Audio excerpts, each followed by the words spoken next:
All right. Hello, hello, hello, and welcome to You Mad, Huh?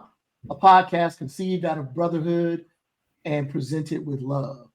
I'd like to introduce you to our panel for today.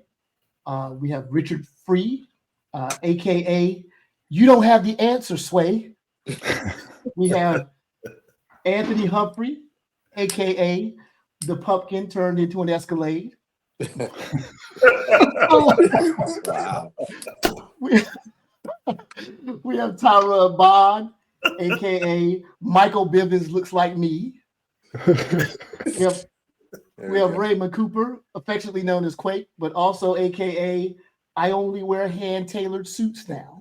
Oh, wow. Okay. Nice. And then lastly, we have me, Paul Fleming, aka Why do you ask so many questions? Oh my goodness. So I think we have a great lineup of topics for today's session. Hopefully, they'll be intellectually stimulating and thought provoking. We're going to touch on politics in this session. One of the main questions is what is the end game for Musk and Trump? In sports, we'll have a few topics, but one that I think will be interesting is we're going to discuss travel sports and is it worth it? And then lastly, we have a new segment.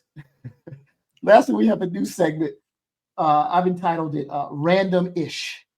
So I'm just going to ask the panel some random questions and they can respond or not respond. We'll see how that goes. Yeah, we know how you ask questions. Exactly. All right. So let's start off with politics. I know, right? We're going to start off with politics. And this is actually kind of an old story. It actually happened. I don't want to say happened, but it kind of hit the airwaves end of last week. It's kind of been on Trump's radar since he started campaigning. But the dismantling of the Department of Education. And the two questions to answer here are, will it actually happen? And what will the effects be? Okay. Now, one thing I want to say before we dive into this, something I've noticed that Trump likes to parrot is that, we're this far down the list in this category, this far down the list in this category. The Department of Education does not set curriculums or even those standards for academics within our country. Those are defined at the state level, state local level. That's right. So that's one thing we have to remember in terms of Department of Education. But do we think this is actually going to happen? Why don't you jump into this? I'm going to let you dive in first. Yeah, so I think though there's a chance that it could happen. I think that the proposed power or the actual power versus the reality is happening quite a bit. Executive orders can do a lot, but there's laws in place, there's constitutions in place. And for the Department of Education to be dismantled, you would have to have a vote by Congress. It would have to happen in Congress. So that's a pretty huge hurdle to jump over. That's not going to go straight by party. That would be something that, quite frankly, quite a few Republican representatives and senators would have to eat a lot of crow with their constituents if they did that, because they represent areas where the Department of Education benefits them. To your point, Paul, it would be a shift more to state and local and what they would have to do in terms of curriculum and how they would have to try to fund it. So there is a possibility that it could happen. And we could talk a little bit about what that may mean if it does happen. But yeah, there is a possibility. Yeah, that's a great point, because if we look at North Carolina, actually, I think a couple of years ago, the amount of money from the federal government was like about 20%.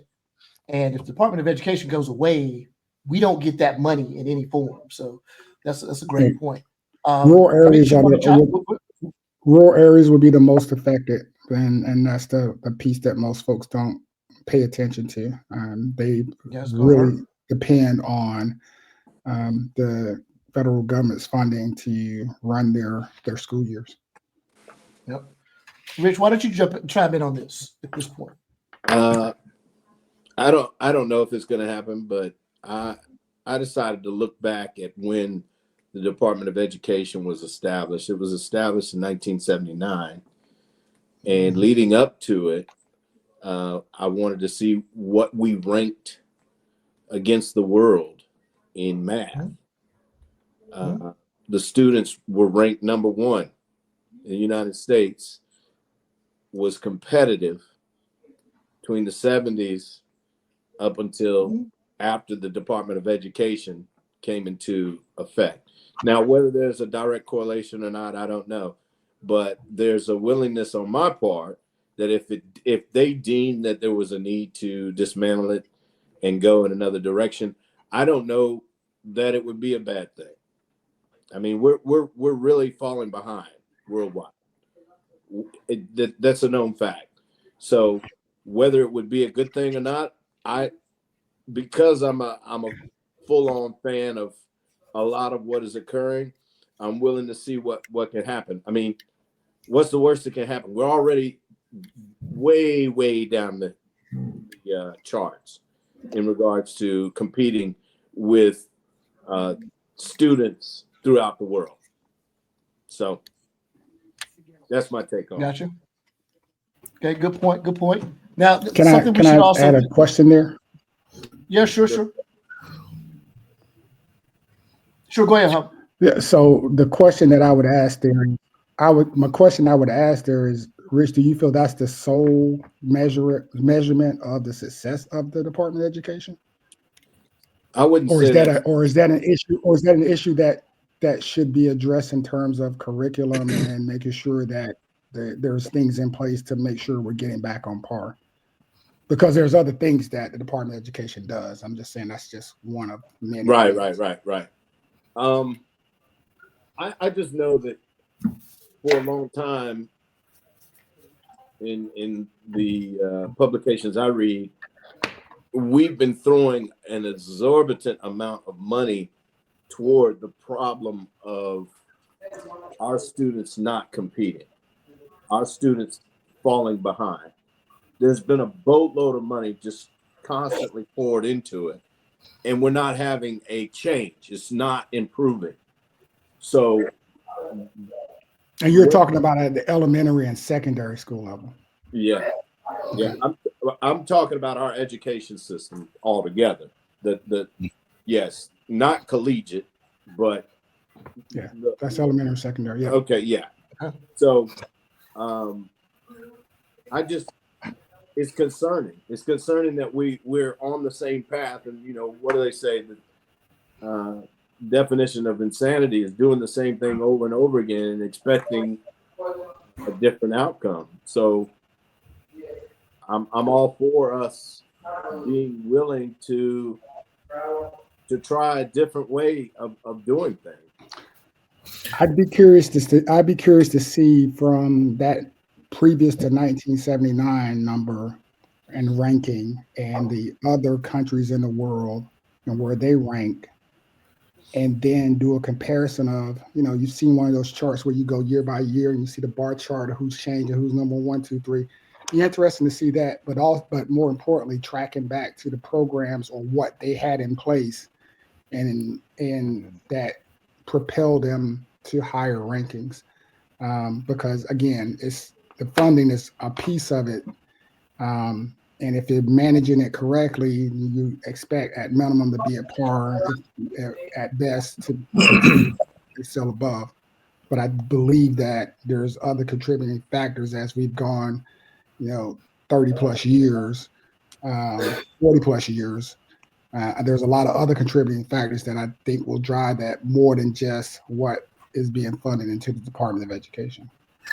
I agree, and I want to piggyback on that, right? I think with regards to the Department of Education and what the current role is for the United States, there has to be a deeper dive, right? And when I say the deeper dive, I am specifically talking about pre-K models for education. When do these other nations start to educate their kids? And what does that look like, right? Because when you consider the funding that goes into the Department of Education and these preschools, into elementary and then post-elementary, I don't know what our measurement is. So I don't know how level of a playing field that is, right? And I'm not against the dismantling. I think I'm more so needing factual evidence to state where the improvements are, why they needed, and what have we done to do that versus a dismantling, right? I think with regards to the whole administration, it would make so much more sense if we had explanations as to why these changes are occurring versus proactive to dismantle, and we haven't done the deep dives to say what works and what doesn't work. I don't believe the entire Department of Education is not on course to have positive outcomes. So the negative outcomes that they do have, why are they having them? And what can we do to course correct versus dismantling? I think that's the bigger piece for me. And additionally, when we talk about dismantling, what does that look like for what we currently have with special needs, with teacher pay? Are we getting the actual standard of professional teachers that we need? So I think there's just too many uncertainties, but I don't believe dismantling is the right thing to do. The devil. Now, the only thing I would add to that, and I agree with what you guys are saying, but with everything with this administration so far, I mean, it's okay to have a change, but dismantling without a plan, Yes, is what worries me, and it's been the case with everything, because that's the problem with every system. But saying that what's the worst that can happen, that's not a solution. That's the worst thing you can say is, hey, what's the worst can happen? Okay, you want to hit rock bottom? So what's wrong? We are at rock bottom. No. Well, I'm talking.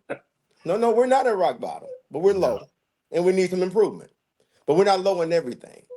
So again, like you said, why not find out what the issues are? Do a deep dive, as he said. Get a plan for improvement. If I have a football team, and we're doing, our team is pretty bad in certain areas, I'm not going to just I'm not going to kill the offense, defense, and special teams because I'm having issues with my offense. I'm going to find out where my issues are. I'm going to be transparent, show some facts instead of just saying it, because we know there's issues. And honestly, if this wasn't the way he handled everything, it might make it look, I can kind of deal with it. But it seems everything is okay. Let's do it without a plan. Same thing with what scared me. Let's go back, because he had been president before. And let's get rid of Obamacare, or whatever they want to call it now. But now the Affordable Care Act, now that it works. Because I have a plan. I have concepts. Again, if you don't have something to replace it with, dismantling is not the answer. And again, I have no problem with, we need to make changes in all this. Okay, and it just didn't happen yesterday. He was president, we had Republican presidents before, and Democratic presidents before. This is not new. So find out what the problem is. Just like all that food sitting over there going to waste, and you have people starving that could use it. I have no problem with you cutting back on that. But why don't you hit those areas that all the little facts that some people want to spit out? Said you got that $60 million we were able to come at one by one. Why don't we let them eat while we're figuring out what we can do better, instead of just stopping everything and then let's figure it out? Because that is not the answer to anything. And so change for the sake of making change is crazy. And if we could just have some transparency, because again, I'm still waiting for those numbers that they said, or those facts they had that Mr. Musk was supposed to bring out before. We have yet to see anything. And it's the same thing with everything they're touching. Have you gone to the Doge website? Man, I've been to the Doge website. I have. When was the last time? Well, to be honest, it's been about a week. It's been about a week. I went today. I went today, and I want to talk about that. Okay. Now, let me point And something again, out I said about. there should be changes. You keep acting like we said there should be changes. We said, but it needs to be a plan. That's all I'm saying. Not just dismantling for the sake of dismantling. That's all I'm saying. So case in point of that, right, is the scorched earth approach typically leaves gaps, right? You don't necessarily assess everything that could possibly go wrong until it goes wrong. The part of energy, we slash in the Department of Energy. You have folks who are making nuclear warheads and controlling nuclear warheads that had to be called back. Yeah, Like if you take a plan and you put that in place initially, they were out for one day. It was administrative. But why were they out for one It day? never should have been done. It never should have been done. If you have a plan, if you have a plan, you recognize those are essential employees, and you don't send them an email saying you're fired, right? Absolutely. It's okay. So we're going to dive in. We're going to dive into that kind of what's going on. But let me point something. Hold on for a second. Hold on. Just hold on, Rich. I want to point something out to you because you asked the question about, why from 1979 we've gotten worse and so forth. One thing we have to remember is the industrialization of the rest of the world, right? I can tell you right now, we look at India. India had a concerted focus on technology, right? That's paying dividends for them. The company I work for, our entire IT department is in India now, right? People I work with actually are in India a lot of times. Nice. So that's a big thing, is that the rest of the world caught up. I don't know that we necessarily got worse. And another thing you have to think about is that you can't put it on, like the Department of Education doesn't really have any part in, again, the curriculums and the teaching, right? Parents have to send their children to school ready to learn. And we don't do that. In my age group, when I was in high school, a lot of kids that were middle class did not value education, right? We all saw that firsthand, at least I did, right? I saw a lot of kids that were very middle class families, but they didn't value education. And now I see the same thing, except it's a little bit worse. A lot of people don't value education. They think they know more than every teacher that they run into. So that's another problem we have. It's not necessarily the system, the system that is failing. I think we also have a huge part in that. So that's why I just think there's a little problem with blaming everything on the system, and realizing that we all know you have to be involved in your child's education, and many parents, for whatever reason, are not able to be involved. Maybe they are not just paycheck to paycheck, but meal to meal. Parents not home, just not understanding that education is the key, right? So, those are just two things I wanted to point out for sure. There's not a standardized curriculum for these pre-K programs and daycares. So when people are actually putting their kids into daycares for whatever purposes, for work or whatever, there's not a curriculum that's set for those kids to learn to be prepared for kindergarten. True, but that's at the state level. That's at the state level. But that's one of those components where I'm like, if we do a deep dive with regards to an audit of actually what's gotten us here, that could be something of importance that at the state level that can be implemented and perhaps could even go into a national level, right? That again, that's not set at the national level. That's my point. All this stuff is state and below when it comes to the actual curriculums. But overseeing of accreditation is done at a federal level and done by the Department of Education. It's just currently done. It's just currently done mostly at a college level right now, but that is overseen by the Department of Education. Right. You could easily transfer and build something similar for pre-K, elementary, as well as secondary. But that's my point of auditing the current processes, right? Yeah. To know that this is something that perhaps could change the trajectory of where we are with our education for the United States. That's my point. It wasn't necessarily for the state level, but have we done the dive to really pull out the results to know why and how?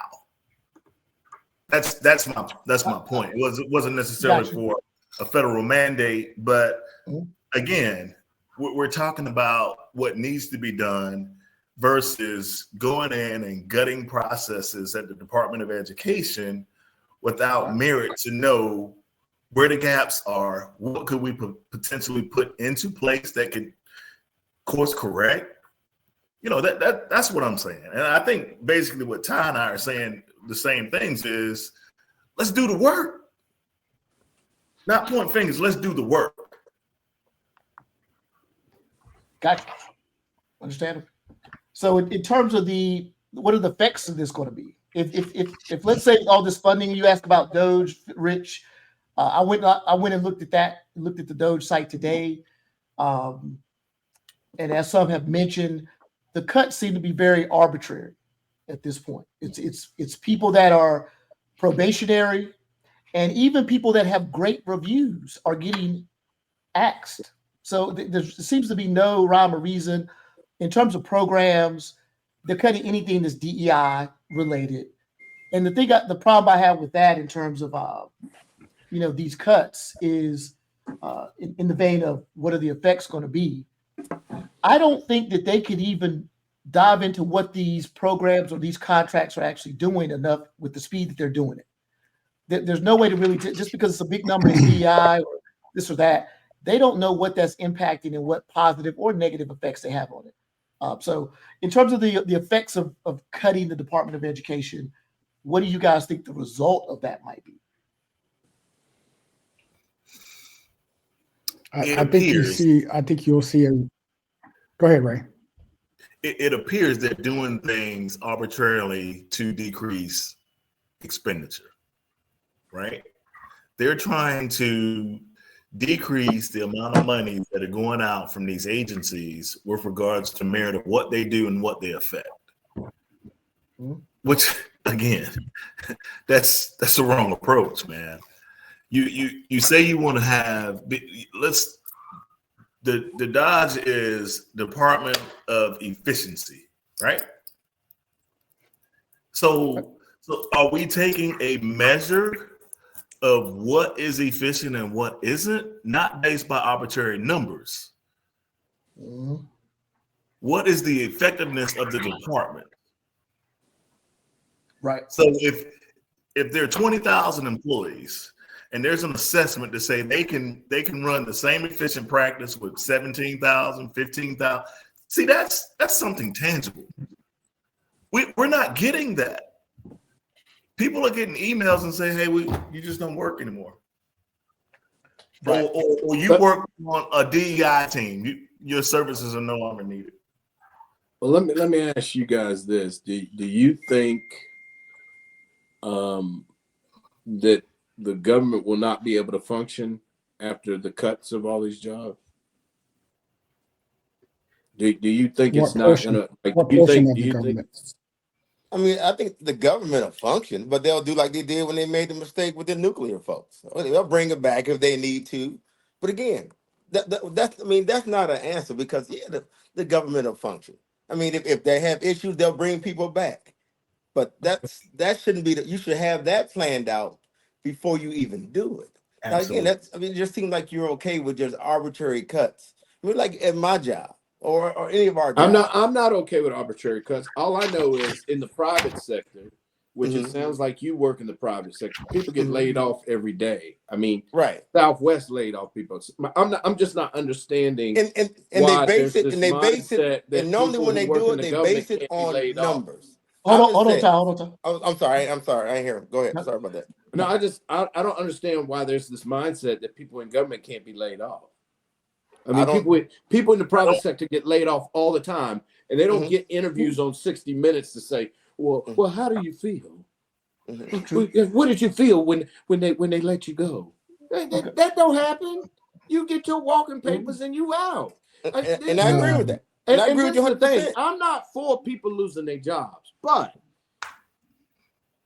I just went to the Doge site, Paul, and I just found schools have spent nearly $200 billion of COVID relief funds with little oversight or impact on students.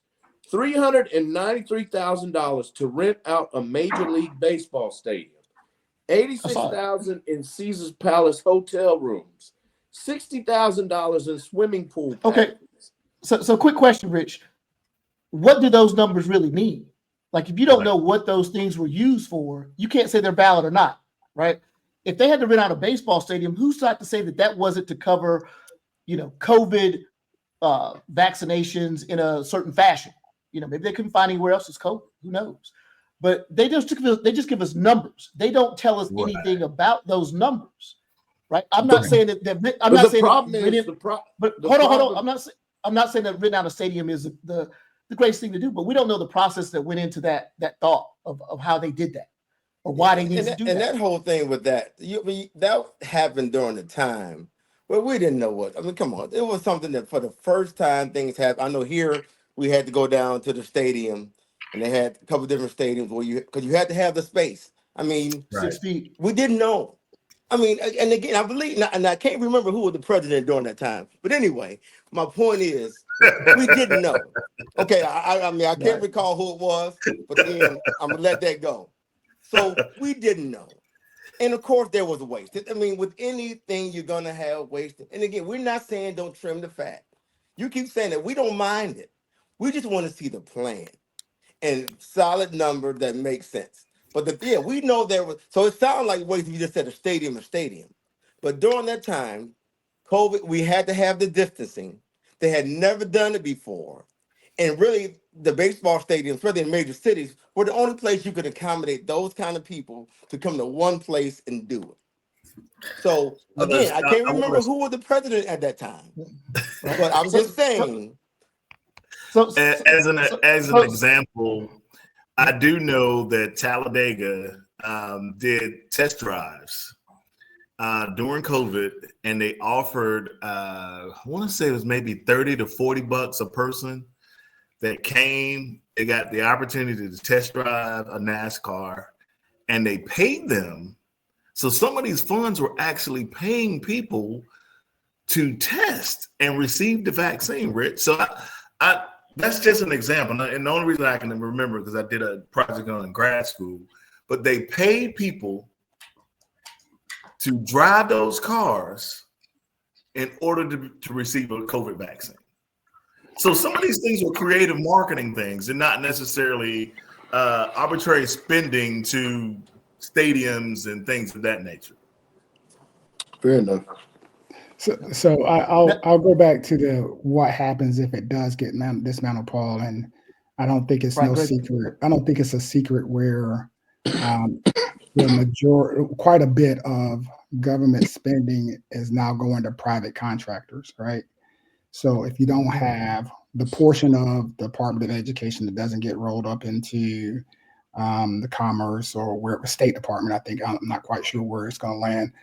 And if it's not landing there and it's gone, but that need still exists, now you're talking about, let's see, a private investor now landing a big contract with the government in order to provide services that was formerly provided by the government, that was paid for, and that was more transparent.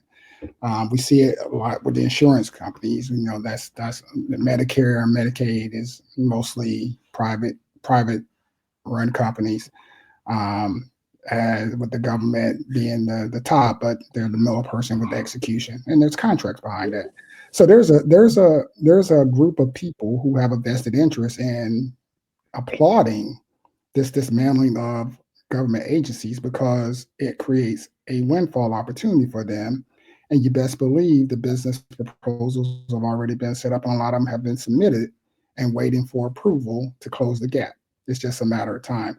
So when you start thinking about the back end of this, and I know Paul may be leading to your next question, but when you start thinking about who benefits, what's the end game behind this, the privatization and the folks who are going to profit from these private contracts are the ones who are going to win.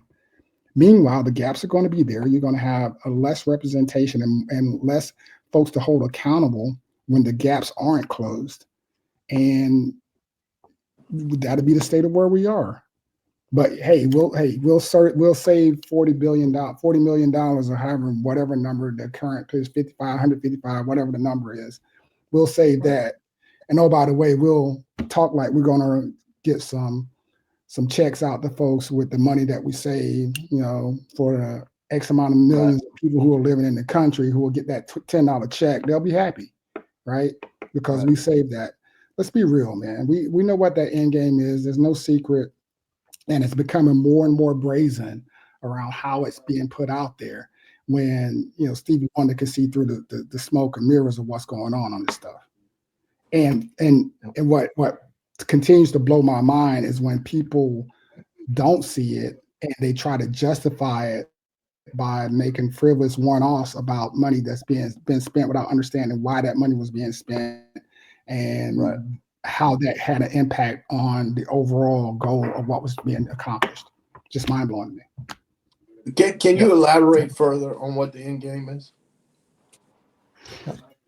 Case in point, let's talk about accreditation, right? Accreditation for colleges and universities. Let's say that colleges and universities still stay around.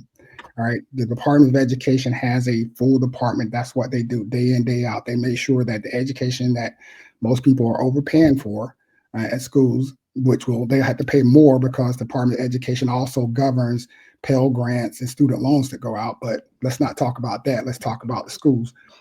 But that gap is going to be created. If that's not there and those schools are still going to continue to exist and you expect those schools to provide a quality education, someone's going to have a system in place to monitor them, make sure they're accredited, right? Who's going to do that? Well, there's plenty of private companies out there who would love to do that, who would love to have that government contract to do that. And now that gap is being closed by privateers who will stand to profit from a gap that was created by a government. Instead of taking the time to figure out what those gaps are and closing them ourselves, we're going to kick them over the fence and let somebody get rich off of trying to close those gaps. And that's one example. This is based on what you believe is going to play out, because you have no proof of what is actually going to play out on that. Well, we have an example with Medicare and Medicaid. That used to be government run, didn't it? Somebody correct me if I'm wrong. Quake, you probably the foremost authority of that. So who runs the majority of that now, operationally, day to day? Private organizations, right? Private companies. That's just it's not foreign, bro. It's not new. So essentially, it's the privatization of anything they can, essentially, right? Man, look, it's there's money out there spent. I mean, NASA. Think of NASA. Right. What's replacing NASA? No, please don't. Private organization. Please don't stop with that. Yeah, found that money real quick. Nothing new here. Yeah. There's nothing new here. There is a level of, when things are privatized, if those who have put them in charge, there is a level of accountability where they could lose those contracts if they're not doing what they're supposed to. I mean, we did just witness the, whatever you want to call whatever it is that Musk put in the sky, come back and land in a actual thing that captured it. I never saw NASA do that. True, but how many did they blow up? How many had to blow up for that? It finally worked. I mean, but they're still held to a level of accountability. You don't get additional contracts if your stuff is not successful, right? Wow. I mean, it depends on what the measurement is. It depends on who's in charge and who's getting the cuts and who's making the call. Don't get it twisted. It happens all the time in private industries. How many competitors? Don't say it's based on success. That's not true. Yeah. We've seen if the right person is in charge and benefiting from it, you get a little more chances than some others who not. How many space exploration companies do we have? That's not true. I don't know. There's two that I know of. The one that Elon has and the one that Bezos is running, right? I don't know of any other ones. And what do they have in common? They're billionaires. Well, and they're tight. And before at the inauguration, before you even got it going good, somebody's acting like a little church girl talking about going to Mars. So somebody's already in the know.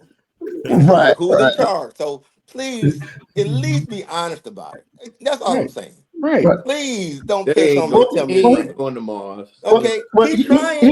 I know he's saying he is, but you believe everything else he says. I mean, we don't pick and No. choose. Well, What Everything evidence else he do you does have that said that is we're not gospel. going?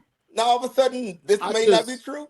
I And if just you're going to feel get the like funding approved, all the pretty easy. outrage, this man has the highest level of security clearance.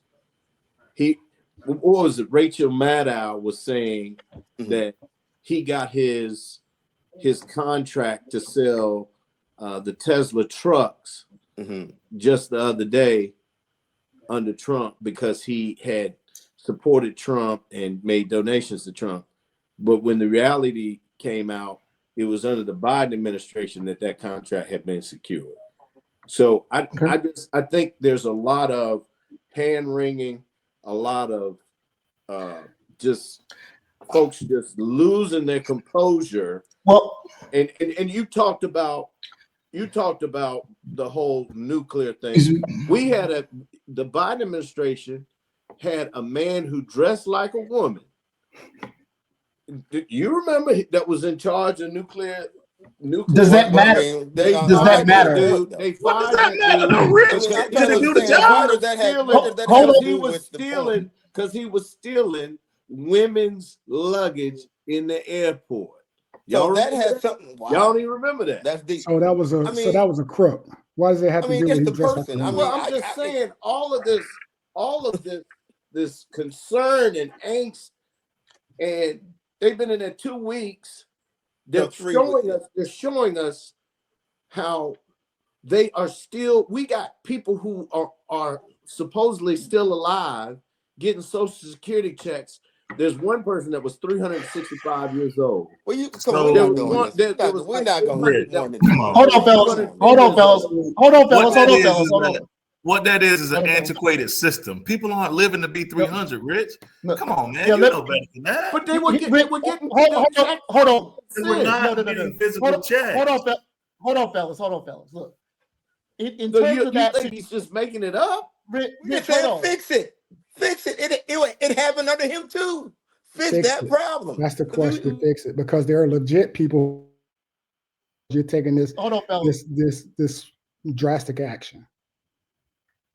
All right, hold on, fellas. Now, hold on, Ty. You're on mute right now. I know you mad. He's giving something heavy though. Ty. Just hold on. I know you mad. Look, I'm lost. In terms of the dates, there's a couple of issues with that. The first issue is nobody was getting checks that were that old, simply because in the system there is a cutoff point that was built into the system in 2000, exactly 115 years old. So nobody older than that gets a check. Now, another thing is the databases. Sometimes in fields, they will put a default date when there is no date. So if they were doing some conversion or something like that from those systems. So, and you don't just delete records from a database once they see people die, or maybe people leave a company. They don't just remove them from a database. So I know they built that up to, there's people 300 years old that are getting money. They know that's not true. That's my problem. They know that's not true, but they said that anyway. Well, that's wrong. That's wrong. That's wrong. Elon and his people are supposed to be the best programmers, right? The best that you can find. And you're telling me they didn't know something that I've seen many people say, and I know that I work with databases on a regular. That's how it goes. So I think is that what you were asking Terrell about, the whole COBOL era? Correct, because COBOL's an old language, right? People really don't use COBOL anymore, but our government does. People don't use main. That's true. People don't use mainframe computers on a regular, but banks use mainframe computers. So it's not necessarily that's not useful. But my whole point is they knew they were saying. They were lying. I think he was. I think they were, to be honest with you, because they had. If I know, and if the journalists know that the cutoff is 115, then they had to have known. That's all. That's what I'm saying. Okay. So let's. It sounds like there's a somewhat of a consensus, to a degree, that it's privatization is what is one of the biggest things. Is the key thing. You're trying to make these things proper, but I know there's deeper points to this But I guess the final question here is, if this is going to be privatization, how does this affect? And we're all Black on this particular podcast, so how does this affect our community? How does this affect Black people? What they're going to be doing? Gaps widen. The gaps widen. If you take and dismantle the Department of Education, if you dismantle the Department of Health and Human Services, which houses the Center of Medicare and Medicaid Services, you're going to have uninsured, uninsurable people. This also is going to cover for wages. People are going to die, man. They're going to die. Because if you don't have the resources privately, you will perish. If you don't have money, you will perish. Yeah, to Quake's point, the gap widens. I mean, the other things that we don't typically talk about the Department of Education doing is protect the students against discrimination, whether it's sex-based, whether it's disabilities. Yes. It just, the gap just widens, and you already have a push where everyone wants to have private schools. You want to have vouchers for private school, but you don't want that funding to go to public schooling. So now you're just piling that any money that's saved that you're able to put back into anything schooling wise is going to go towards that privatization, the private schools, and the gap between them and the folks who can't afford that in the public schools is going to widen. So again, it's disheartening when you see this playing out, and you can almost anticipate the folks that it's going to affect most, but we still continue down the path, and no one's raising hell to say, hey, calling these folks to the carbon on it. I mean, it's not rocket science. It's not the first time these things have been done. Yeah, I think, and I know I'm supposed to be moderating, but I'm gonna jump in. I think it's going to be. I think people's rights is really the big thing that will be diminished from a lot of things, because some of this stuff is noise, right? We can all kind of vouch for that. There's certain stuff is just noise. But when you look at the details, I think the rights that will be taken away from people is even more important than the monies that will be taken out of the system. So I think we have to really think about that. There's going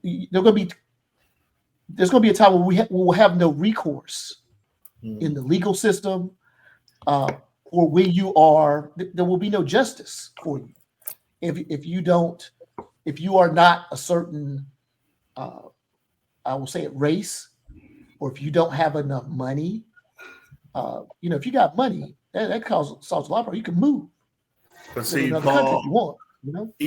Even with the Affordable Health Care Act and them expanding Medicaid services in the state of North Carolina, that gave 600,000 underinsured people insurance.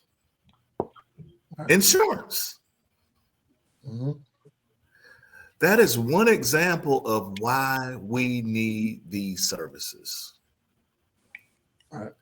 Because and I'm certain that has affected someone that we know. Yeah, no doubt. Because if it's private, they're gonna pick and choose who they insure. That was the problem before. That's why that's what it's about. It's about because private means profit. And then you have pre-existing conditions. You'll have pre-existing conditions where they can automatically exclude someone. Just take all the ones. Yeah, keep them. Yeah, that's it. Yeah, there's like a insurance company said we're not going to insure any cars that's left in 2024 or 2020 or 2015. Right. Because they want to make sure they don't have the damage, the claims, and if you do that, because private doesn't look for the benefit of the government is supposed to be about the people and doing what's best for the people and the masses. That's right. Private is trying to, whenever you privatize something, it's about that stockholder. End of the day, if I don't make that stock, because now I'm worried about my job. So I got to plead the stockholders before I lose my job. Has nothing to do with what's going on here, how the people are doing, what's right, what can benefit the masses. It's about trying to make that dollar. Very good And point. that's just the way the game is. And that's the problem when you privatize something as important as this, when you're trying to govern people. Private people, I mean, look, you talk about that. If you think there's a lot of waste and things going on in the government, go to some of these private places, all these private companies, and the money that they're spending, and all these golden parachutes that these CEOs have gotten for what they run it in the ground. I So won't please stop I acting won't like private. disagree with you on that. I mean, I totally think that sometimes these CEOs are making way more than they should. But you show me a company that's just fraudulent with their money, they're not going to be in business for long. So if you're making the same comparison, now somebody getting big salaries, I rock with you on that. But I'm not even talking salary. I'm leaving it as simple as I gave you the perfect example. Before Affordable Care Act came into play, they were not given insurance to be. They were going to see how healthy you were, and if you had certain modalities, they were saying off the rip you were uninsurable, which is a crazy word. Instead of trying to pull together and find it, because again, they are about the money. So I'm not even talking about salaries and the rest of this. But at the end of the day, private companies about stockholders. And then that's why they pitched a fit when they had Obamacare and they had to bring in people. They had to insure these folks who were before that time uninsurable. Absolutely. I mean, that's a crazy word. Because I everybody needs health care. I agree with you, Todd, but let me ask you this.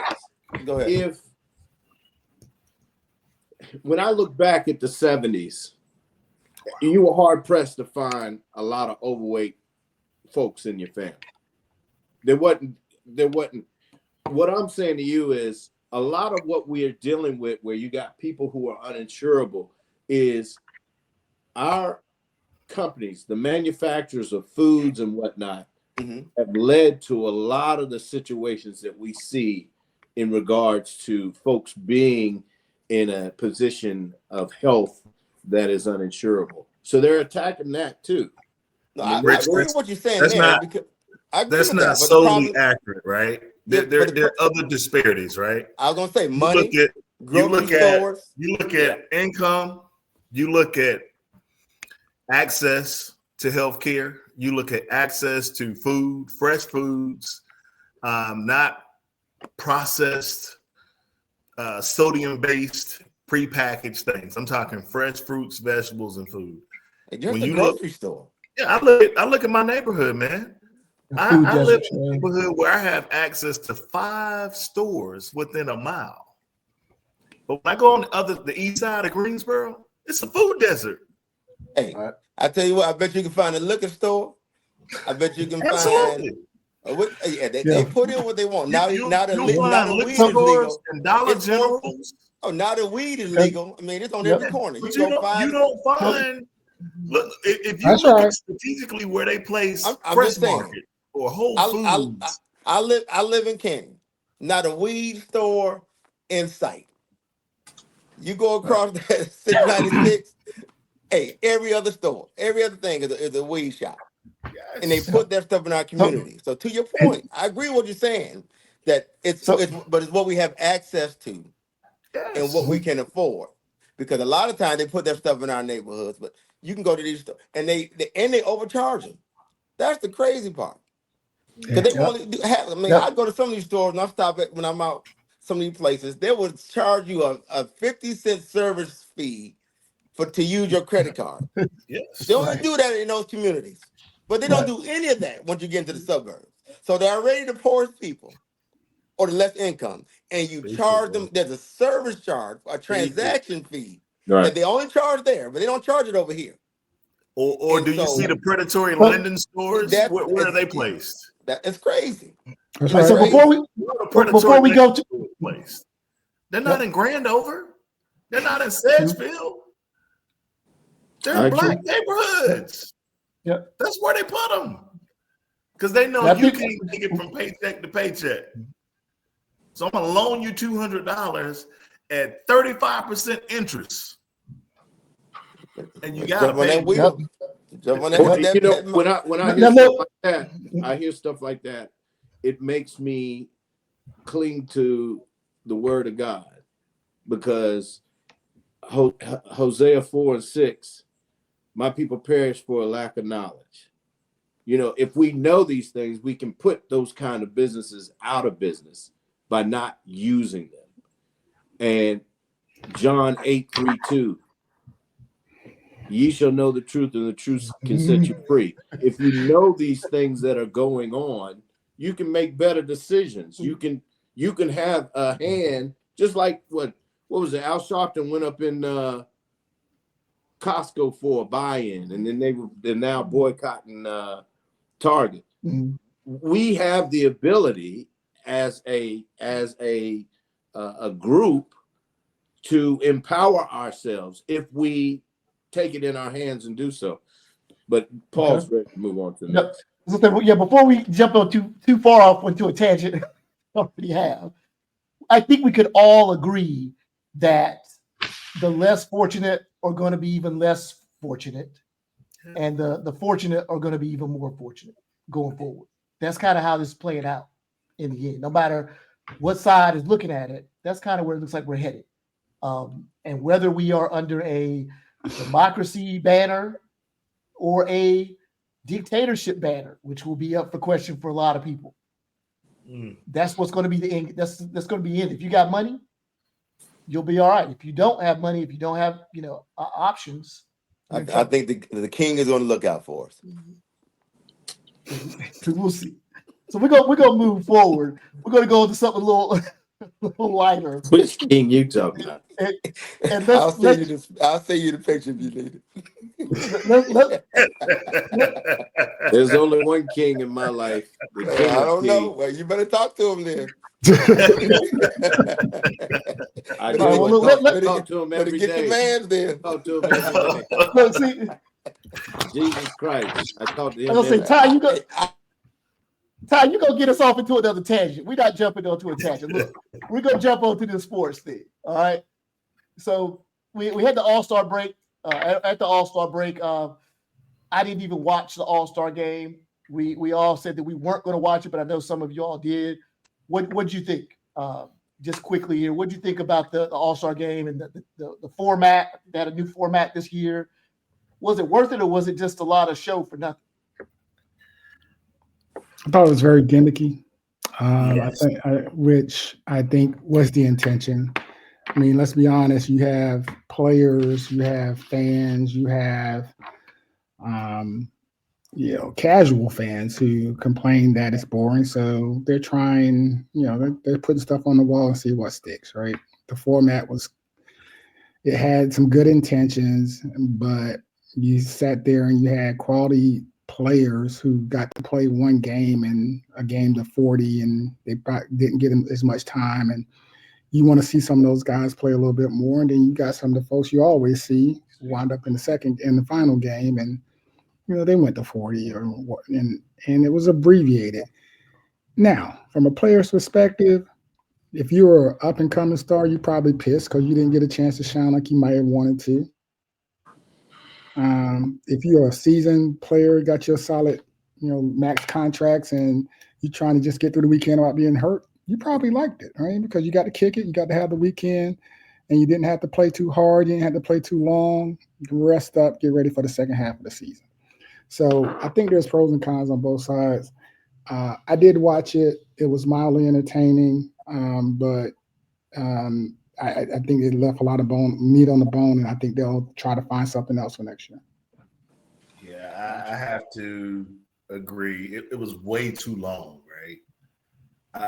I felt, they had the commentary with Shaq and Ernie and Kevin Hart and Candace Tried too hard, huh? I think the intent is to keep people engaged about All-Star Weekend and making it competitive or more competitive. I think the format was terrible. I think there's got to be something else to have the draw, right? The game to 40, I do agree with Hump. I think it was engaging, but again, some of those up and coming stars, earn your stripes, man. Get here the right way. I don't want to see you here this way. Get here the right way. You know, because the game that we all know and love is you earn it. I don't care about you up and coming. You're going to put your time and sweat equity in just like everybody else. Earn it. You had G League players. Had G League players that got more run than actual All-Stars. Oh, wow.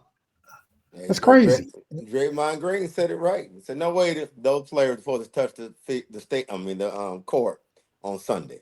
No. Sunday's reserved for those who put in the work. Right. And had a chance and earned their stripes to get there. He said that, I mean, some players never, even good players, never make it. Right. And these guys are playing prime time on Sunday in the NBA's game. And look what's going on tonight. Right now, Canada and the US, they got to find a way to make these guys care. And it can't be money. It has to be pride. But you got to give the guys, you got to give us a show. But you got to care. I mean, right now, I just think that whole load management has kind of weighed over, and it's become a party weekend as opposed to, you know, again, they cared. Even back in the day, they would play a little bit the first couple of quarters, and then you can see the intensity pick up. That's right. Absolutely. You know what I'm saying? And that was the fun of it. You knew, give them a show early, and then let's lock it in, because they wanted that. They wanted the MVP. You know, they wanted that. You know, on their list, the All-Star MVP. And so, to what Draymond, even though Draymond talks a lot of stuff, I get what he's saying. If that numbers mean something. Yeah. So, no, all-time All-Star game leader. Now, this was a wasted year. Right. And you can't get that year back. No. No, and that's the thing. I get what they're trying to do, but I don't know how you can make players care when you let them. We talked about it last week. They run the league now. So if they're not playing regular season games, right? Why they gonna play All-Star? How you gonna play All-Star? Because it is one of those games. And now you can't even get your name in the books either. What's the point? Yeah. Y'all, what y'all think about LeBron waiting to the last minute? I thought that was a cat move. He killed somebody's roster spot, dude. That's right. Yeah, That's right. I thought that was real wrong. But you know, off the beaten path, they were basically saying that he had been fitted for a one of them ankle bracelets. House arrest.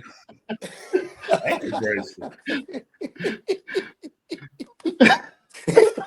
And it wasn't gonna look right with the shorts. Who told you that, Rick? Where'd you get that from? Wow. I said it's off the beaten path. But anyway, just off the beaten path. So off the beaten path. I think it was wrong for the fact that cats like Wembanyama, he didn't get a chance to even play like that to see if he could get the highest points, right? I mean, because isn't that part of the goal when you want to be the MVP, you want to have the points total, right? He didn't get a chance to do that based on the format that they had. It was just, and that poor guy, he's done. Yeah, Paul said the little thing He's today done for the season. Yeah. Jacked up. He's so if he had played and that had happened in the All-Star game, would that have had even a worse effect on guys wanting to play? Yeah, what would happen? It's about the same. His shoulder. That's a blood clot, though. It didn't have. It's not. Oh, it's blood clot. Okay, I thought he got injured. Okay. Yeah. So that's a little different. It's something that they found that deep vein thrombosis, right? Is that what this? No, dude. Yeah. Hey, be careful. Yeah. So see that's how far away from the game. Like in the playoffs, I'll probably watch at a certain point, like to see OKC, see what they look like. But I don't know. I just don't buy into the NBA right now like that. So let's move on. We got this is a before you move on. This is for Ken. This is for Ken. I think Bobo might be able to finish this season. That's right. And we have to give a shout out to our brother Kid Merrick, who is out sick today. So we wish you were here, Kid. But that invite you did send me that, and I think Kid sent us something that said Shaq mentioned Bowl like right after that, like the next. There was discussion about Bowl. Right. In what regards? They were I can't remember how it came up. There was about a 10-minute segment where they were talking about Bobo and his game, and Shaq was riding him hard. Shaq was riding hard for Bobo. Oh wow. Hey Rich, you called it, Yeah. man. You called No, it. but no, I still agree with what Hump laid out. That the basketball game is such a, it's almost like a painting. It's, you know, when you got it in you, you don't Flow. get messed up. Like they were saying, you explained it well with Bobo. He's good, but he's not Wemby. So Right. Yeah. This next he might get some topic we shine want to tonight. dive into. I said they're playing. This next topic I want to dive. tonight. He might get some shine. All right, who's he playing for right now? Arizona, Phoenix. Phoenix. Okay. Well, the next topic. This popped up. I was talking to a friend of mine, and he said that his one of his friends was talking to him about his kid playing travel basketball and how crazy expensive it is.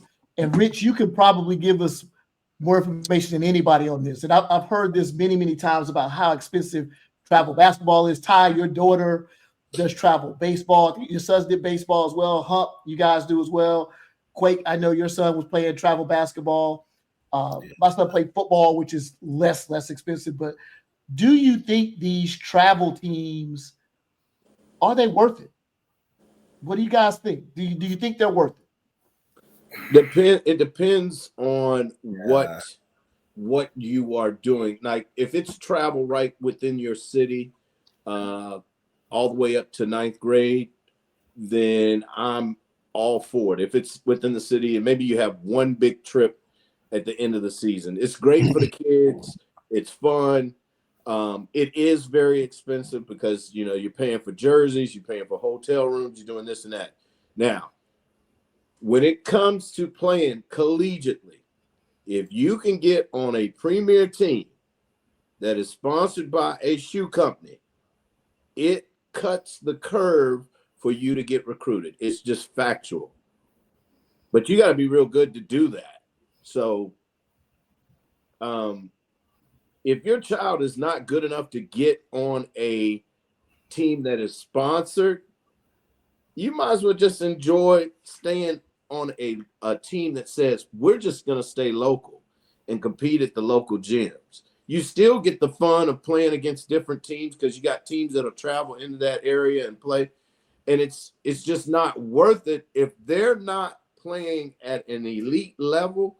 I'm not for all that travel because you're spending too much money. It really is expensive. So I think you hit it dead on.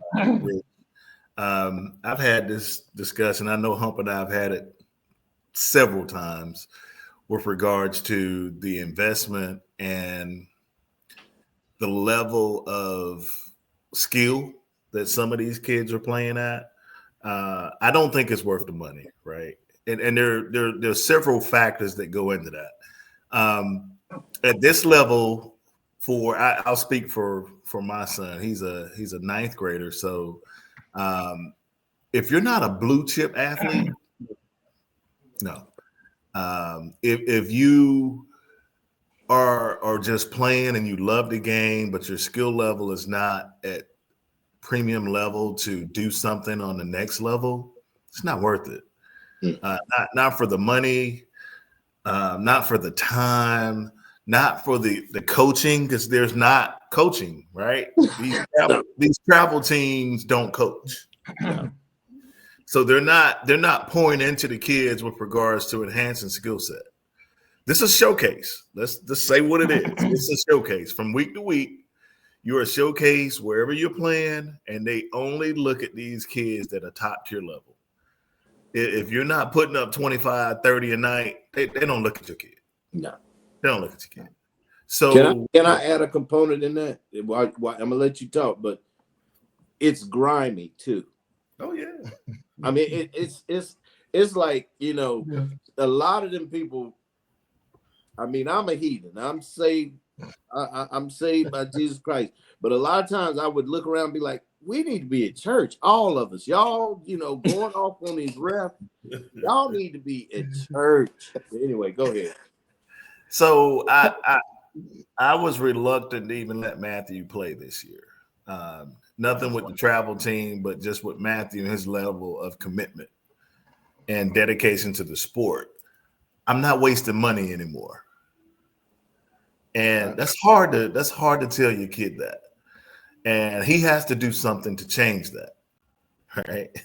I'm not giving up my weekends. I'm not giving up my money. I'm not giving up time to go up and down this road if you don't plan on putting in the work to see if you can get better. See if you do have aspirations of playing at next level.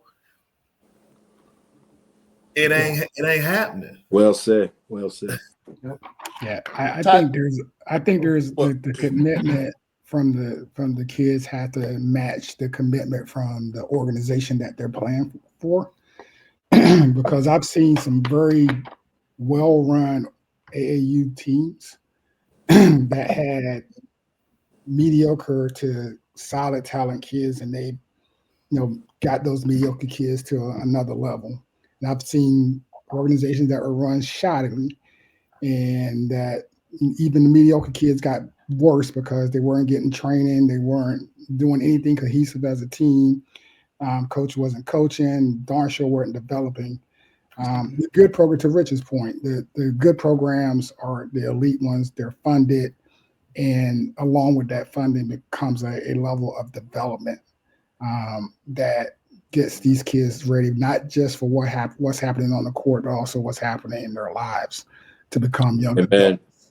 Amen. And there's a lot of them out there that don't have either. And somewhere on the backside of it, a coach or the organizers pocketing some money.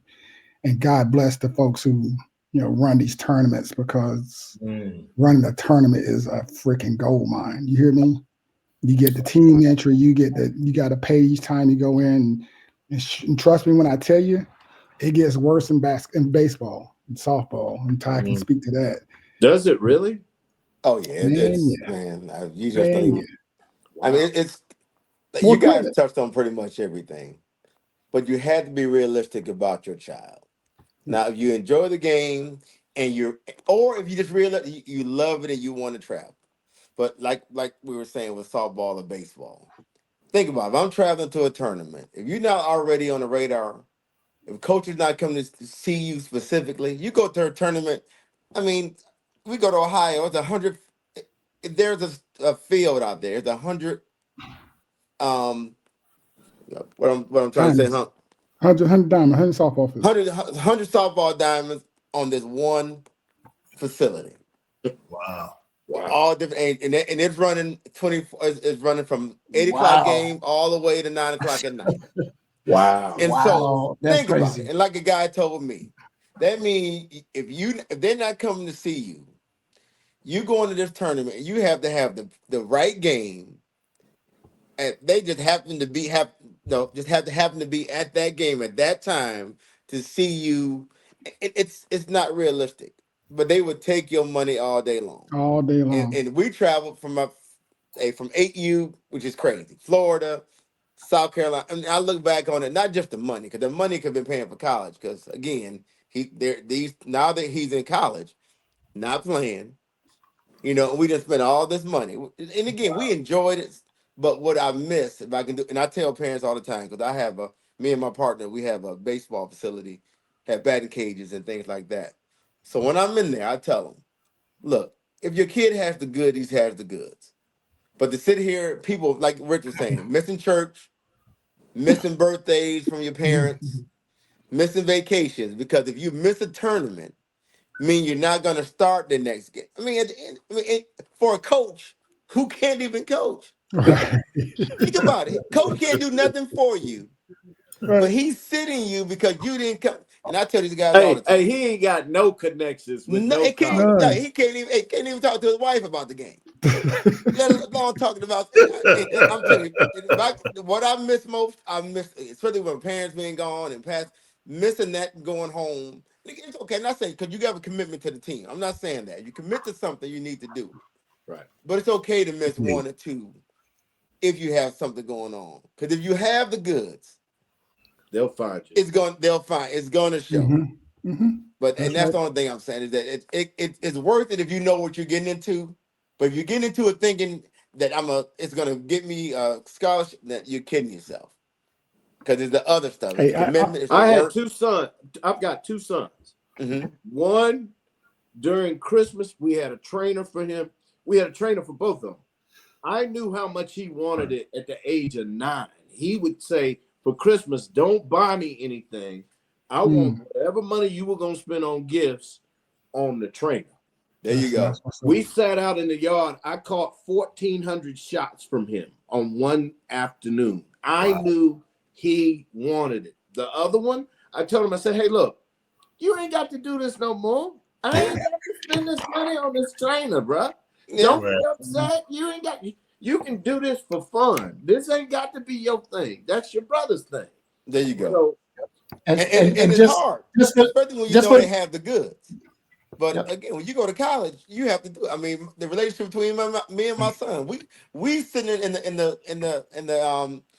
the facility arguing over taking hits and swing. I mean, we had a strained relationship because you sitting there. I mean, hey, that's why you got to turn them over to somebody. Yeah. Anyway, I mean, that's the first thing you need to do because they hear you about everything.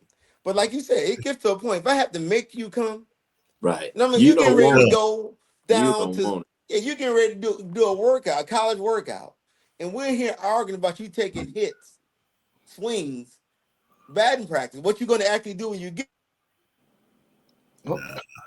That's right. He'll be That back was on the Lord saying you telling too much.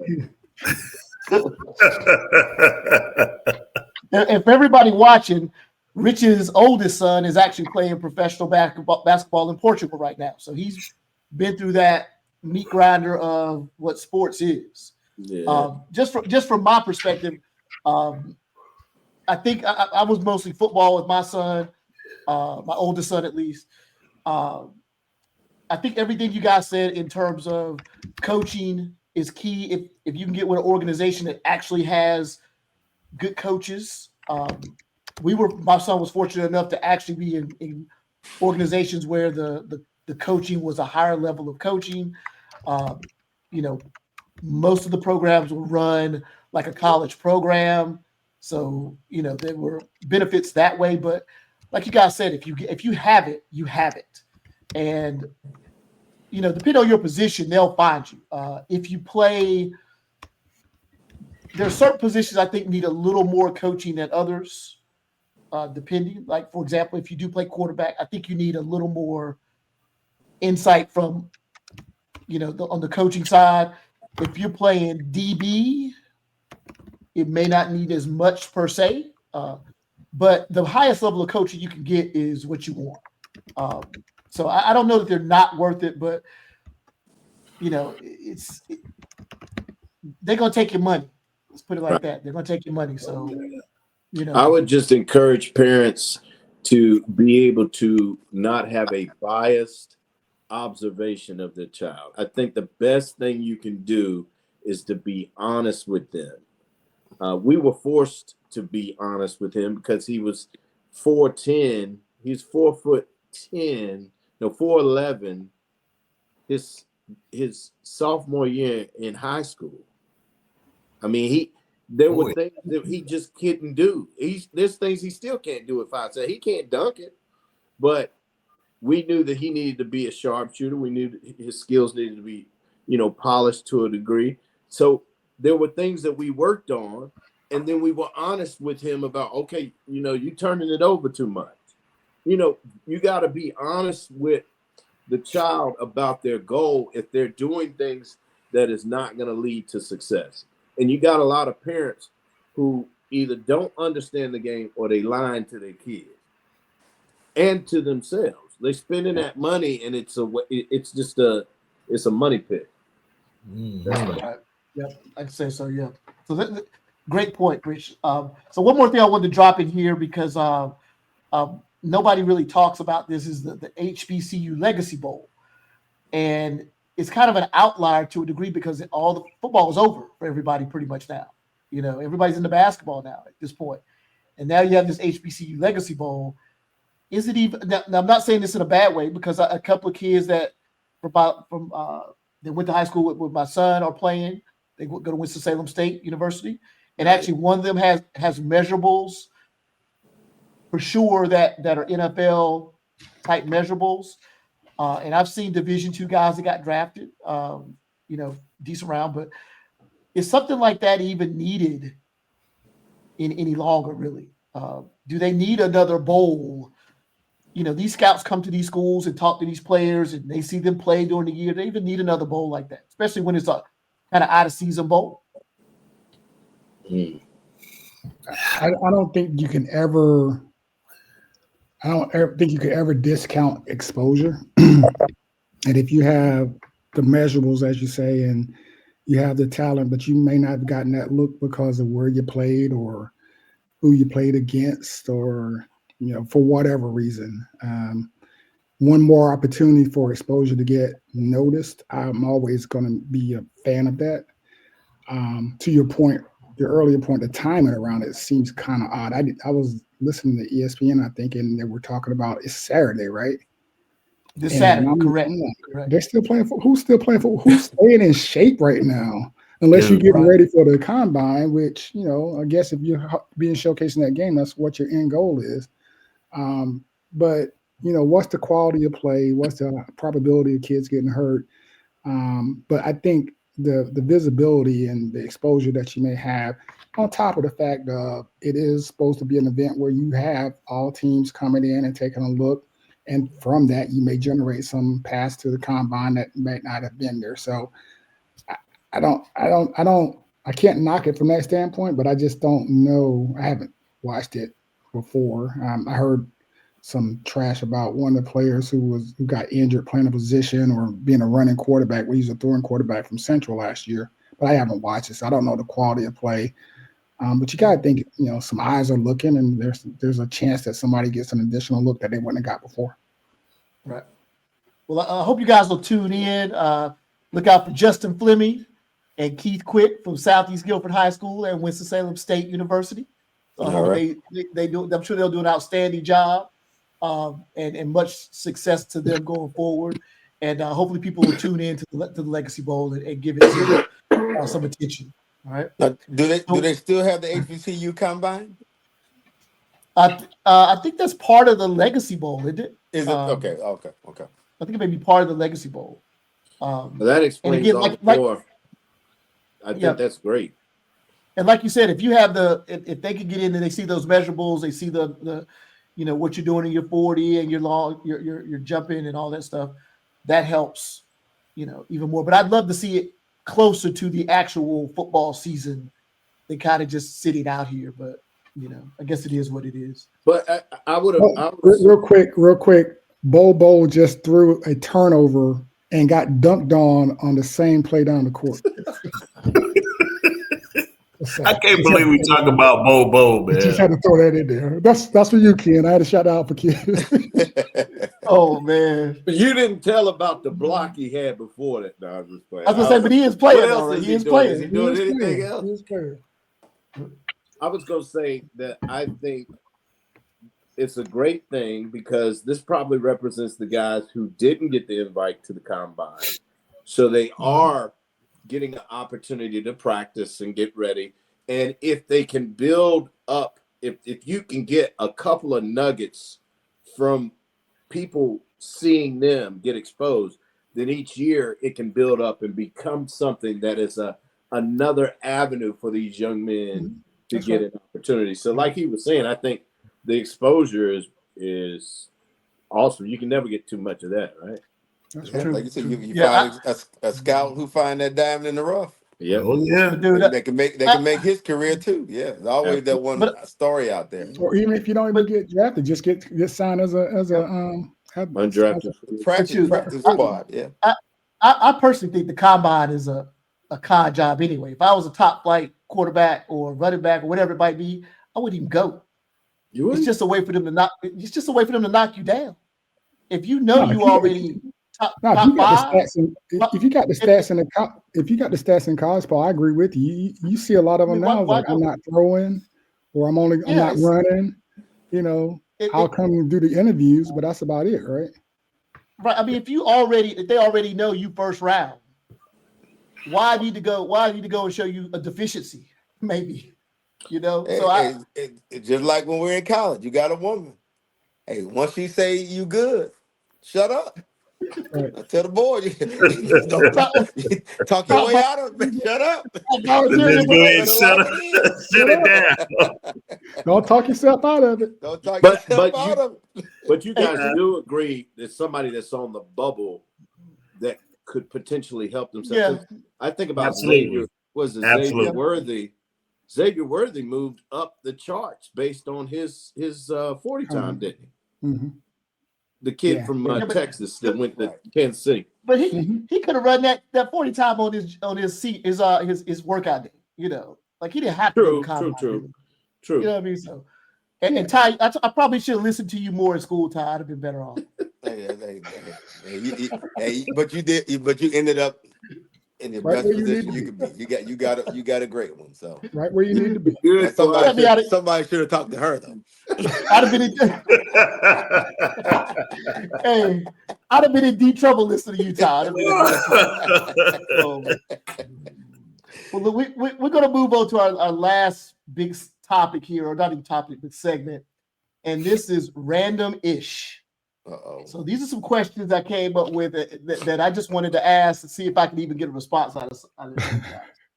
So the first question in random-ish is, what is one thing about married life that you didn't expect? Either good or bad. Good or bad. You recording this, dude? I didn't know I was going to get trained on the proper way to fold a towel. So you were going to training school when you got married, right? Essentially. Oh my gosh. Yeah. I find myself in training often now, but you know, the beauty of when you got time is like, yes, dear. You just keep it moving. Okay. And you didn't see that coming, right? No, not on. No. Rich, I'll echo that on the fact of and put it in a more general thing of just the growth as an individual. I didn't expect to anticipate that because you're now bringing another perspective into your life. Amen. So I didn't calculate that. I didn't factor that in. But I think it's one of the things that really brings you closer together over the years. So, yeah. I think the companionship, we all dated, right? But dating is one of those things where you live here and I live there. Right. So I don't get to see all of that, right? Mm-hmm. So when you live with someone and you still have that sense of companionship and you look forward to it, you know, I don't know about you guys, but on those hard days or challenging times, you turn to your spouse and you're like, damn, boy, I'm glad I got you here by my side to walk through this or to handle whatever is here, right? So that, I think that and learning that part in the relationship for marriage has been the greatest piece that I never thought about that going in, but that's been most beneficial. That's nice. That's nice right there. And you can play that back for her for real. Which you got anything, Ty? You keep it silent on this. No. Ditto. I echo everything y'all just said. Ditto. I echo everything y'all just said. Over there talking about a me too. Mm-hmm, me too. Well, my one. Hey, cause that folding that towel ain't my issue.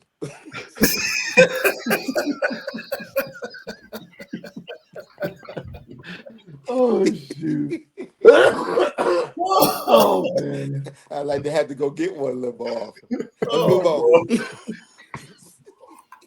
Oh man! Said I gotta fold that towel. My surprise is date nights. I didn't realize date nights. We didn't even have date nights really before. We just kind of were spending time together all the time. But after we had kids, the advent of we need date nights. Yeah. I was clueless on that. So somebody actually had to tell me, hey, you need to keep that up. I was like, we never really did that before. But I will say I was in Absolutely. college though, and the older couple stayed in Colonial. Well, they didn't stay. We were living in Colonial, and they said that was the secret to their marriage. They said every right. Friday they they had a date, and the other person they swapped every. They didn't know what was going on. They said, but every week, they said it'll be worth getting a babysitter because once life start lifing and you get busy, it's worth it Right. because we don't take It that does. time, and still we don't do it enough. But I think Right. if you do it on a regular basis, and again, we travel sports, so many things come into play that changes all that. But I can Mhm. see where if you start that habit early, like they were saying, and I get it, those conversations that you don't have. 'Cause I think that's the biggest thing with marriage. You kind of lose that communication or being Mhm. willing to just be vulnerable or open and talk. And I Amen. think in a setting, because again, when you have an issue, if you talk about it when you're out, it just comes across a little differently, you Mhm. know. And so, or not waiting until there's a issue Yeah. before you start talking about it, because Yeah. again, it's Right. really about that unresolved issue you didn't talk about. Right. You Right. know what I Because mean? that's So gonna now the happen. small It's gonna things happen. become a big That thing. stuff So builds up. yeah, so date night is big, and even if you don't Yeah. like doing certain things, you're doing it for the other person. That's Mhm. why even that Right. book, Love Language. I think if you look at it and read it and learn the other person, I think a lot of people think it. Well, you need to learn mine, but the reality is you need to learn what theirs is, That's right. and then determine Preach. if you're committed to making them happy, and Hey, vice look, versa. I thought you gonna keep quiet, Tom. And I come on now. You giving Well, me you too, hit me on it when you said it's too that much date for me night. to. You kind of It's too much. No, I gotta know this stuff now. It's like okay, now Way you. to be proud, Ty. Should be proud. there you go. No, that's great information. Great information. Great viewpoint. Second question. We got 3 of these questions. Second question. What is something that women think men care about that they don't? Mm. Something that women think men care about, but they don't. Whether that's dating or whether that's married life, something that women just think men care about that they just really How don't. big their eyelashes are. That is kind of true though, to be Mm. honest with you. We really Women don't. think we care about that we don't. Hmm. Mhm. I'm I have abstaining one. from this question, Paul. What's yours, I Paul? have one. Lingerie. I could care less about lingerie. That's a good answer. I Yeah. give you that one. I I, give you. I could care less about it. Ah, I like it. I was I like waiting. that. Hold I on. well, Hold on. I'm with you, but what comes before the lingerie, That's right. or no lingerie? That's right. Right. I mean, I like a little bit. I I, mean, I'm with you, but yeah, I mean, 'cause I'm simple. I mean, it could be a nice T-shirt. But yeah, when you get into the moo and the yeah. I and don't need hey, I'm not. Yeah, it can. Wait, the Hey, the moo. wrong outfit can kill some things now. So here's my take on that, right? It's the element of surprise for me. okay. You don't have to. I am just as thrilled with lingerie Mhm. as I am with nothing. Right. Right. But did you capture me by surprise? Mm. Good point. Good point. Okay. Good Mm. point. I might be using that soon. Did you capture me by By surprise, surprise. baby? I like I'm gonna that. go in here Yeah. and turn some music on, and I want you to pop out. You set the tone. Let me know how you gonna do it. Oh man. I Love don't it. want to know. I don't want to know. Just make it happen. Just Just make it happen. yeah. All right. Bet. Last question. Then somebody else has something else. No. Um, one thing you wish you'd done differently in your 20s. Wow. We can only choose one. No, Right. you go admit whatever you want. I would say start investing sooner. That was mine. I I was think thinking the that's same that. thing. Yeah. Yeah. That's consistent. Okay. That's Okay. consistent. the power, understanding the power of investing Compounding. and what it could do on the back end, how little time you could be sitting on a windfall. Gotcha. And not be afraid to fail, you know. Right. Yeah. Because you never really lose if you're learning in the failures. That's a good point. You can't. Write that And down. I believe there's a little bit of a shift in the thought there. I mean, we grew up watching our parents, hold the same job as long as they could and retire, get the watch and go home. And that was stability, right? And so that was in our mindset. So we got to provide that stability, got to play it safe, got to always make sure we're not taking too many risks. And I think we're seeing a shift in that today. These kids, man, They hustling. They hustling. If it ain't working in a year, they on to the next thing, and that's cool because they're taking something else with them in growth. So, to your point, Rich, not being afraid to fail at such an early age because there's so much more room to recover. Right. Right. Well, anybody got anything else? That's it. No. All right. Perfect. So, last couple sections here, and actually one we really don't have anything at this point. I kind of we'll check it out, but last individual thoughts. So minute or two just to express something that you want to talk about for the week that's been on your mind. So Rich, you want to jump in first? Yeah, I know that this is a very tough time for a lot of people with the uncertainty aspect. We start off with politics. For me, I am very optimistic about where we are right now. I know that sounds awkward to some people, but I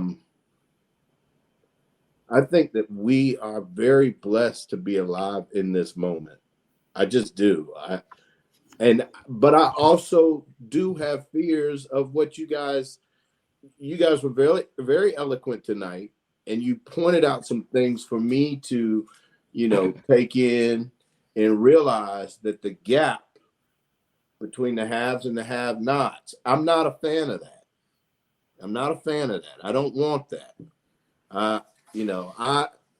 I'm very much about taking care of our people.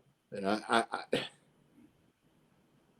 but I also think that there will be, in this reset, I think there will be opportunities for new opportunities to come about. So for me, I give God the praise for being in this moment. I just do, because I'm optimistic. Whenever there's change and big time change, I always see it as, okay, there's about to be some opportunities. That's my hope.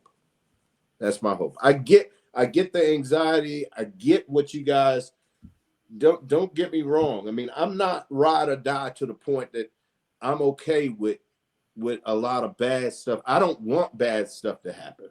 My mindset is I feel like we've been held back in a sense, not just by Democrats, by both Democrats and Republicans. I feel like this is a new era that's going to be golden for a lot of us. So I just give God the praise. I think that we're in a very special time. I just do. I feel that way.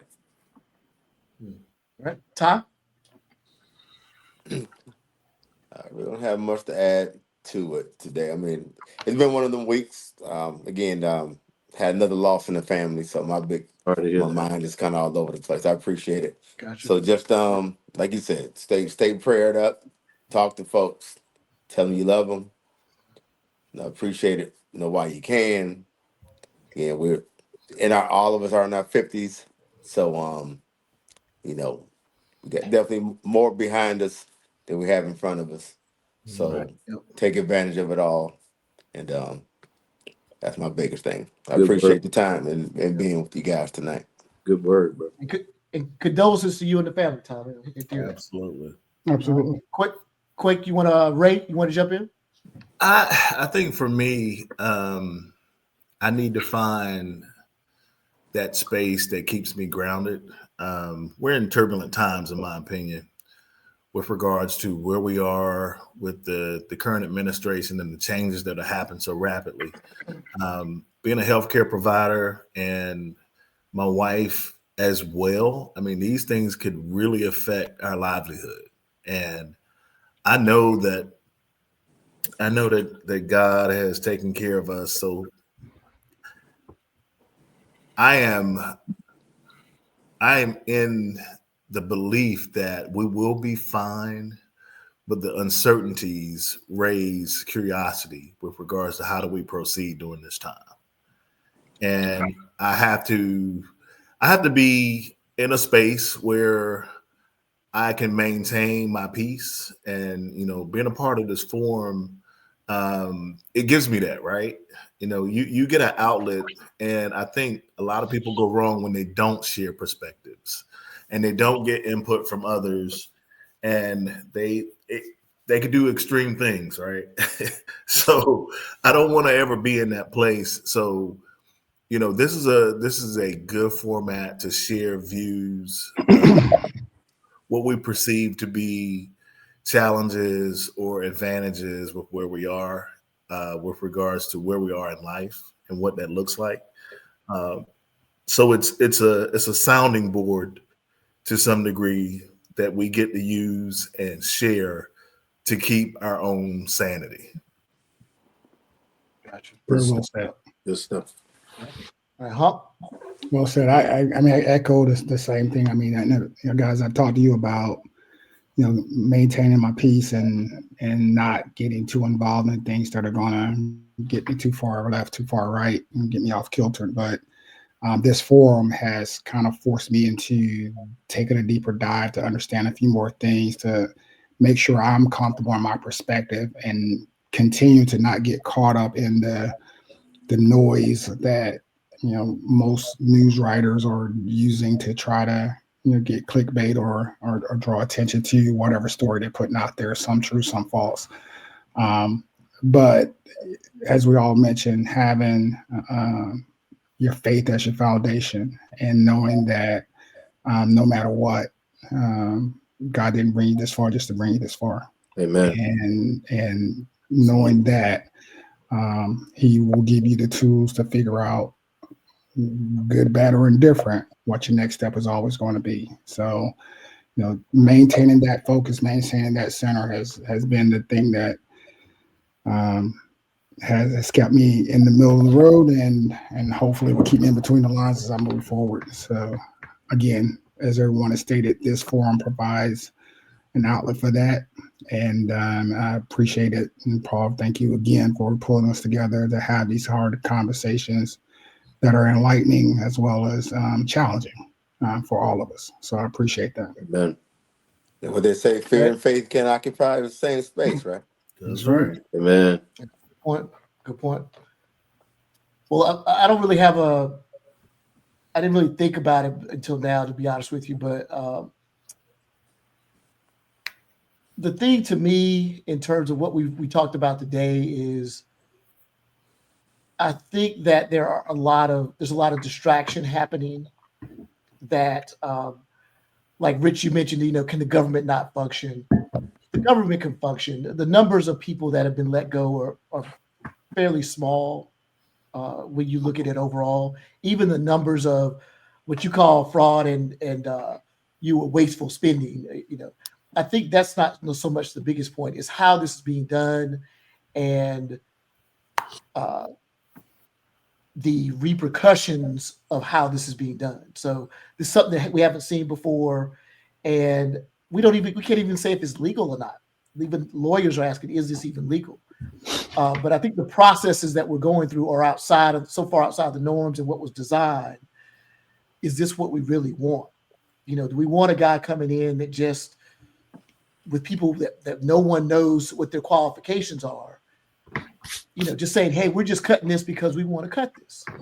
There are processes and procedures. And I think we need to, and the lack of voices from Congress is what is really surprising to me. So I think it's more so the processes and procedures that scare me more than anything. But, but we will see how that turns out. But another thing is,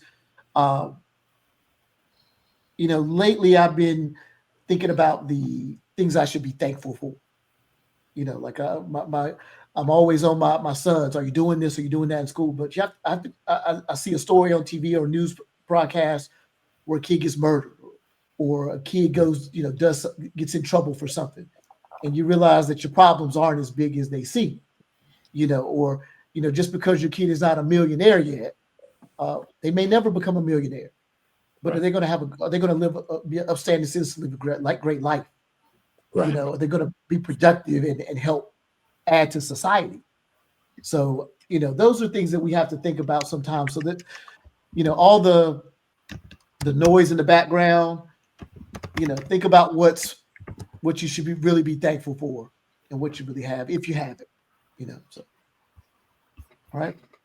But those are our individual thoughts for the day, closing thoughts for the day. We do have a parting shot, and this comes from Ty. Every parting shot's not going to be super funny, but it's got a little music to make you feel good. End of the day. So let me grab this video, and we're going to share screen if I can find it.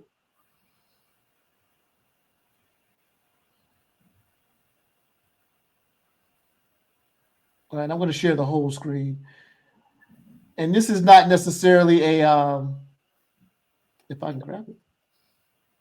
Oops, sorry, I didn't add it. It's not necessarily a funny video, but it is some soothing music for you at the end of a hard day.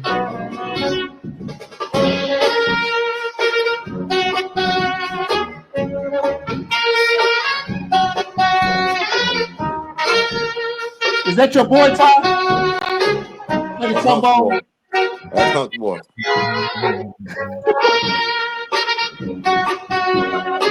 Where'd Rich go? Rich just left.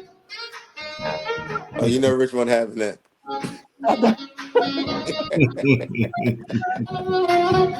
So I think we have a little smooth jazz with some. That dude having his own party. Yeah, we got a little smooth jazz with some sauce added to it to spice it up. Never hurts, man. Never hurts. Just a little party shot, man. Just to end on a good note. Rich, you missed it. I see. You saw Ty's boy on the trombone doing his thing. I think that was his playing partner. But. Yeah, that what them gummies do to you. Oh man. So we heard. Oh my goodness. Exactly. Well, look, I want to thank you guys for joining today and jumping on and giving your thoughts and perspectives. It's very enlightening. Looking forward to next week as well. I'm sure we'll have some great topics to cover then. And we're going to spice this up a little bit next week. I got a few things that y'all might want to answer the questions. You might not. We'll see. Stop looking, listen. Enjoy the vibe. Me and my peoples, we keep it live. So take a toke or take a sip. Hold up. Don't take a sniff. I hope you're feeling this deep in your bones. What you've been missing? A mellow tone. Not from the city or from your hood.